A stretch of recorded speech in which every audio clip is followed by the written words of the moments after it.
नमस्कार, मैं हूं अनुपम। माफिया और बदमाश या तो जेल में हैं या फिर उत्तर प्रदेश छोड़कर जा चुके हैं। मुख्यमंत्री योगी आदित्यनाथ ने जब सूबे की कमान संभाली थी तो साफ कर दिया था कि माफिया राज की कमर तोड़ेंगे। जिन लोगों ने जनता की मेहनत की कमाई को लूटा है, सरकार उन्हें छोड़ेगी नहीं। माफिया राज पर कार्रवाई की शुरुआत मुख्तार गैंग के नेस्तनाबूद करने से मान सकते हैं और उसके बाद अतीक अहमद, विजय मिश्रा, छुट्टन और कईयों पर एक्शन हुआ है। इसी में एक नाम है आरिफ अनवर हाशमी का। इसे बलरामपुर का आजम खान भी कहते हैं। उतरौला से 2 विधायक रह चुके हैं। इस वक्त जेल में बंद हैं क्योंकि आरिफ ने जनता को लूटा था। अब योगी सरकार उसकी काली कमाई को जब्त कर रही है। सुनो सुनो सुनो, अभियुक्त आरिफ अनवर हाशमी द्वारा अपराध करके अर्जित की गई संपत्ति को जब्त किया जाता है।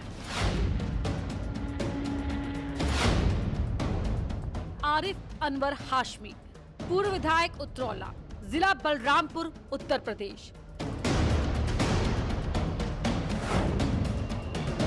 आरिफ अनवर हाशमी कभी समाजवादी पार्टी के विधायक हुआ करते थे। उत्तर प्रदेश में जब समाजवादी पार्टी की सरकार थी तो आरिफ अनवर हाशमी की ऐसी हनक थी कि उसके आगे पुलिस और प्रशासन की एक नहीं चलती थी।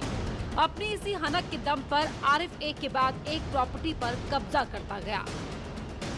तालाब था, कब्रिस्तान था, इन्होंने उसे खुदवा कफन तक खुदवा दिया। इन्होंने कब्रिस्तान तक मुस्लिम का था और हरिजन का था, इन्होंने सब खुदवा दिया। और नाला था, नाले का पानी पूरा उन्होंने सब बंद कर दिया। और बाढ़ आता है सर तो पूरे घर में पानी भरता है। विरोध हमने किया था तो हमारे खिलाफ मुकदमा लिखा दिया उन्होंने। हाँ, आरिफ अनवर हाशमी बलरामपुर के उतरौला से विधायक था। 2 बार वो समाजवादी पार्टी के टिकट से चुनाव जीता और विधानसभा पहुंचा। आरिफ अनवर पर 1 नहीं 2 नहीं बल्कि कई मुकदमे दर्ज हैं। इस पर गैंगस्टर एक्ट में FIR दर्ज है और जो कार्रवाई इस समय उसके खिलाफ बलरामपुर में की जा रही है वो उस पर दर्ज मुकदमों के आधार पर ही है। और बहुत ही बड़े भूमाफिया हैं। इनके विरुद्ध करीबन 22 मुकदमे थे जिन पे गैंगस्टर की कार्रवाई हुई। गैंगस्टर की कार्रवाई के बाद ये अभी जेल में निरुद्ध हैं और इन पे विधिक मुकदमे चल रहे हैं। गैंगस्टर की कार्रवाई में इन पर अभी तक 2 राउंड में तकरीबन एक बार 50 करोड़, अगली बार 21 करोड़ की जो उनकी संपत्ति है वो कुर्क की जा चुकी है। बलरामपुर के SP की माने तो आरिफ अनवर हाशमी ने करोड़ों रुपए की अवैध प्रॉपर्टी अपनी दबंगे के जरिए बनाई है। अब तक 70 करोड़ रुपए की प्रॉपर्टी जब्त की जा चुकी है। पुलिस के पास जानकारी ये भी है कि आरिफ अनवर ने न सिर्फ बलरामपुर बल्कि गोंडा में भी कुछ संपत्तियां बनाई हैं जिन पर पुलिस की नजर है। जैसे ही कानूनी कार्रवाई पूरी होगी तो उन संपत्तियों को भी अटैच कर दिया जाएगा। शहीद मिल्लत के नाम उनके भाई जो है मारूफ अनवर हाशमी, वो उसके सदर हैं। ये बहुत और तमाम ऐसी ज़मीनें जो है, और एक गोंडा डिस्ट्रिक्ट में महुआ पाकड़ डिग्री कॉलेज है इनका, किसान डिग्री कॉलेज, उसमें तमाम ग्राम समाज की भूमि इन्होंने करके डिग्री कॉलेज अर्जित करवा लिया है। उत्तर प्रदेश के बाकी माफियाओं की तरह आरिफ अनवर ने भी अपने सगे संबंधियों और रिश्तेदारों के नाम पर खूब प्रॉपर्टी बनाई है, जिसमें उतरौला इलाके में कई खेत हैं, डिग्री कॉलेज और बाकी प्रॉपर्टी शामिल है। आरिफ अनवर हाशमी पर अब उत्तर प्रदेश की योगी सरकार कार्रवाई कर रही है। उसके अवैध कब्जों को ढूंढकर या तो खाली करवाया जा रहा है या फिर उसे ध्वस्त किया जा रहा है। सादुल्ला नगर की जनता, उतरौला की जनता इस कार्रवाई से 100% खुशी मना रही है कि गरीबों की जमीन थी उसको इन्होंने अपने परिवार, अपने भाई के नाम अवैध तरीके से कब्जा करके ये नंबर 2 की कमाई से अपना महल बना लिए थे। आरिफ अनवर हाशमी पर नए साल में की गई ये पहली कार्रवाई थी जिसमें 20 करोड़ की संपत्ति को प्रशासन ने अटैच कर दिया। पिछले साल दिसंबर में भी आरिफ अनवर की संपत्तियों को जब्त किया गया था।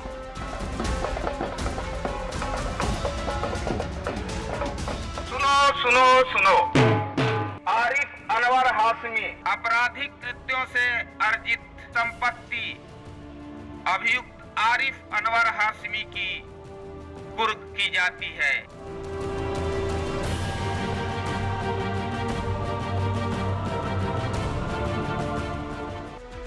ये बलरामपुर का सादुल्लाह नगर इलाका है।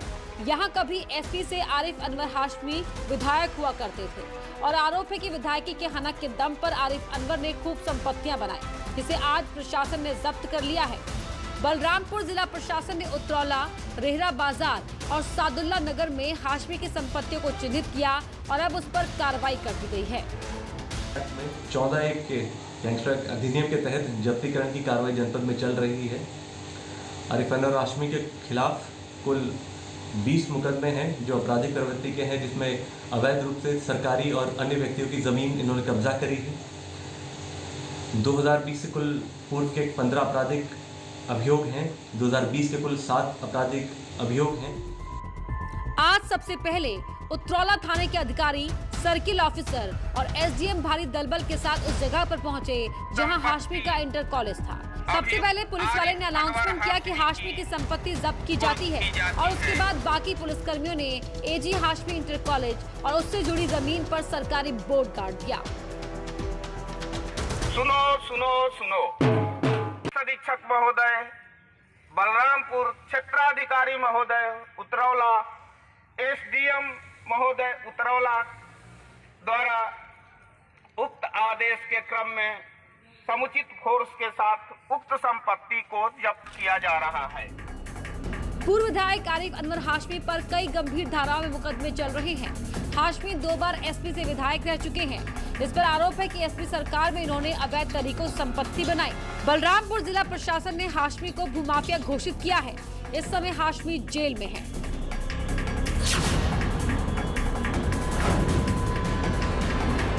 महज 13 साल में ही आरिफ अनवर हाशमी फर्श से अर्श पर पहुंच गया। विधायक बनने से पहले सादुल्ला नगर से गोंडा के बीच उसकी बस चला करती थी, लेकिन विधायक बनने के बाद उसने बेहिसाब दौलत इकट्ठा की। आज उसके पास 8 डिग्री कॉलेज, 4 बसें, 2 पेट्रोल पंप, इमारतें और न जाने कितने की संपत्ति है जिसकी जानकारी पुलिस को भी नहीं है। साल 1975 में आरिफ अनवर हाशमी ने अपराध की दुनिया में कदम रखा। उस वक्त उस पर डकैती का मुकदमा दर्ज हुआ था। 1980 में लूट और 85 में लेखपाल के साथ मारपीट और उसके बाद तो मुकदमों की लाइन सी लग गई।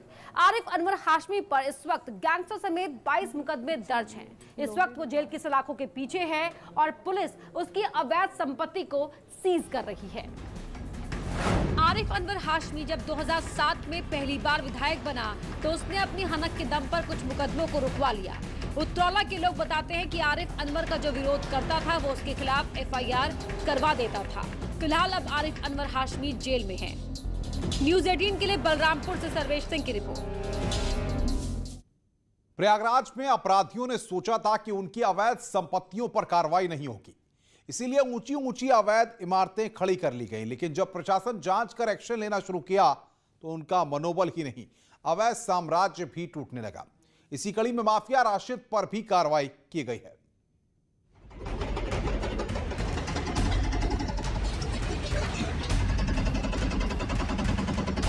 कई थानों की पुलिस, 5 बुलडोजर और प्रयागराज के माफिया की 3 मंजिला बिल्डिंग जमींदोज।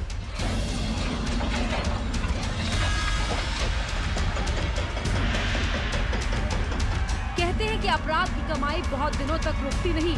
योगी सरकार जब से आई है तब से कहावत बिल्कुल सटीक बैठ रही है। शायद अपराधियों को इस बात का विश्वास था कि उनका साम्राज्य कोई तोड़ नहीं पाएगा, लेकिन योगी की पुलिस ने सोच को बदल दिया है। बुलडोजर की मार से जितनी कंपन इस इमारत में नहीं हो रही, उससे कहीं ज्यादा अपराधी कांप रहे हैं। अब ना तो उन्हें बचाने वाला कोई सफेदपोश सामने आ रहा है और ना ही गुंडों का गैंग।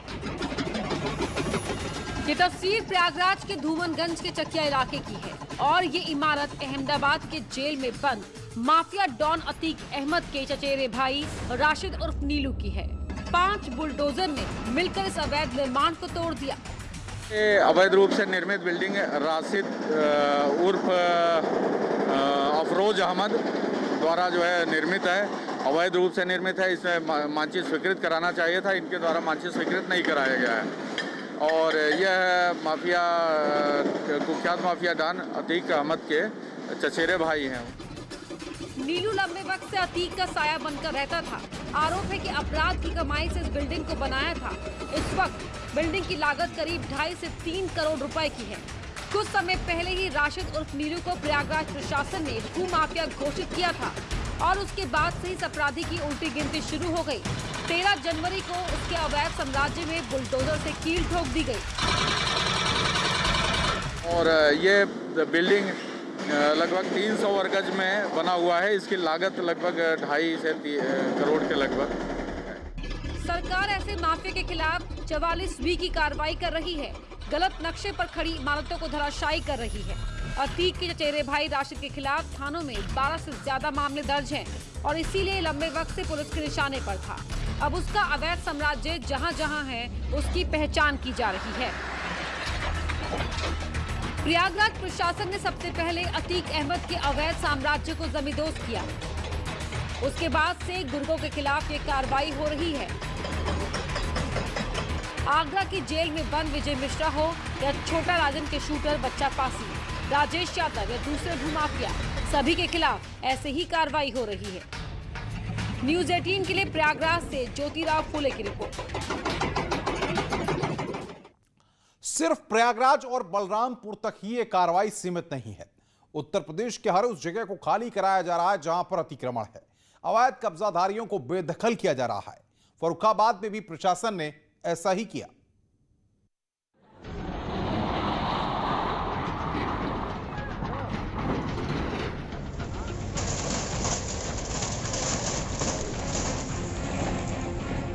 गैंगस्टर हो या छोटा अपराधी,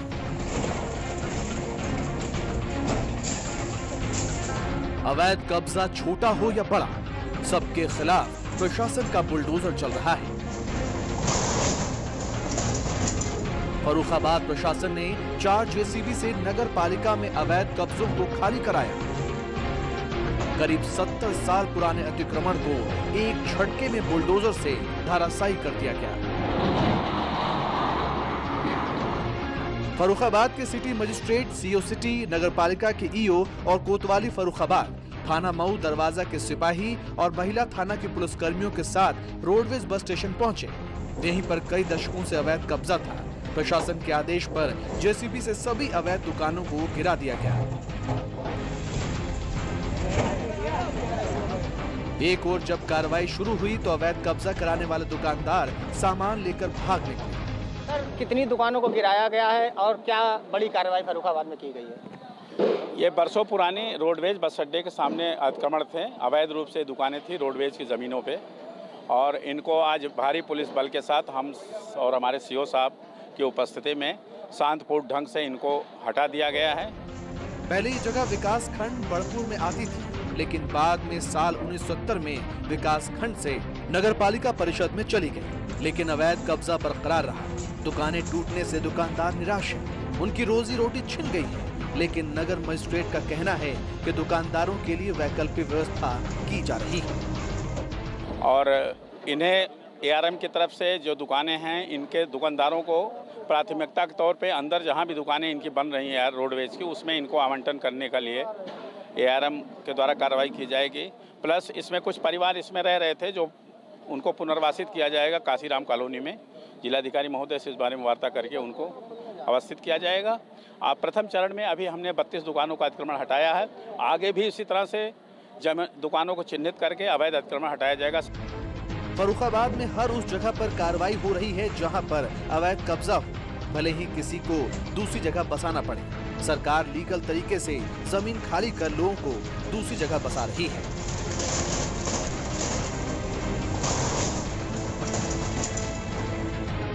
इस कार्रवाई से उन लोगों को सचेत हो जाना चाहिए जो सरकार की जमीन पर दशकों से कब्जा जमाए बैठे हैं और अवैध रूप से अतिक्रमण किए गए मेन चौराहों पे उन पर भी अतिक्रमण की कार्रवाई हटाई जाएगी। हमारे साथ में सिटी मजिस्ट्रेट जिन्होंने साफ तौर से बताया कि फर्रुखाबाद में जो अतिक्रमण अभियान है उस पर किस तरीके से इन अवैध दुकानों पर कार्रवाई हुई है। सूर्या वाजपेयी, न्यूज़ 18, फर्रुखाबाद। उत्तर प्रदेश में माफियाओं की और अवैध कब्जे करने वालों की अब खैर नहीं है, क्योंकि योगी सरकार का बुलडोजर लगातार चल रहा है, नॉन स्टॉप चल रहा है। रुक रहे हैं ब्रेक के लिए, ब्रेक के बाद जल्द हाजिर होते हैं।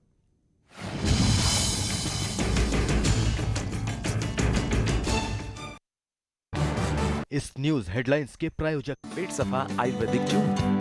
पेट सफा हर रोग दफा।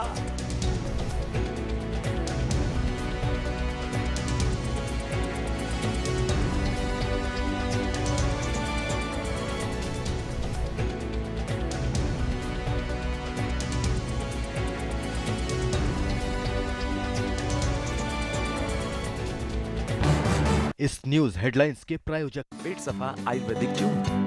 पेट सफा।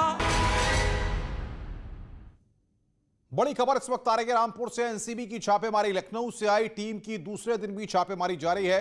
थाना गंज इलाके में एनसीबी की टीम ने छापेमारी की है। बुधवार को सैयद अनवर के घर पर छापा मारा गया था। बिगारेट और कैंपर हर्बल फैक्ट्री पर यह छापेमारी की गई है। महाराष्ट्र से पकड़े गए गांजे के बाद यह छापेमारी रामपुर में लगातार जारी है।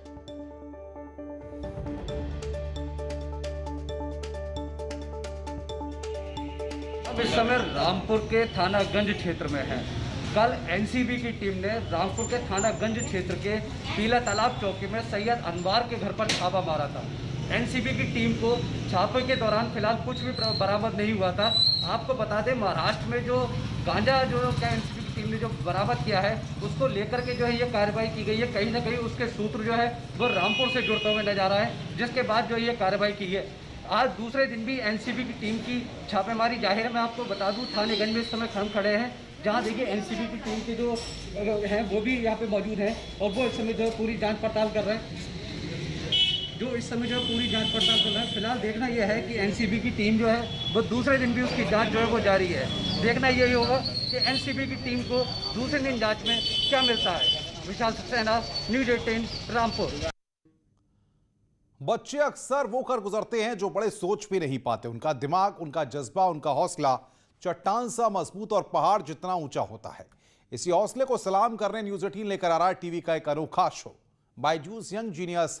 बायजूस यंग जीनियस में देश देखेगा उन बच्चों को जिनकी उम्र भले ही कच्ची हो लेकिन हुनर पक्का है, जिनकी उम्र भले ही कम हो लेकिन कद बड़ा है। किसी भी शहर, कस्बे या महानगर में रहने वाले बच्चे अपने दिमाग से, अंदाज से दुनिया को दंग कर दें।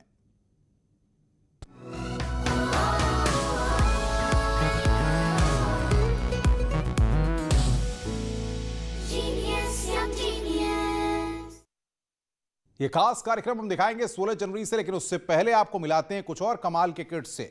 चेन्नई में रहने वाला 15 साल के बच्चे का कारनामा देखिए जरा।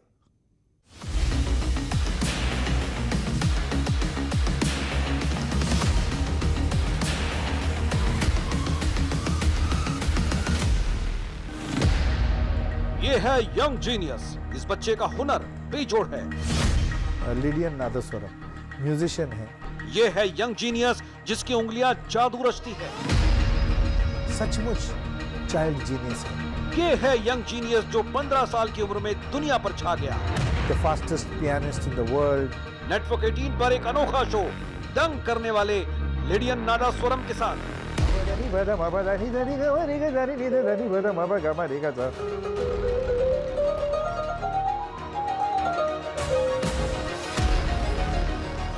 जो आंख पर पट्टी बांधकर शानदार पियानो बजाता है।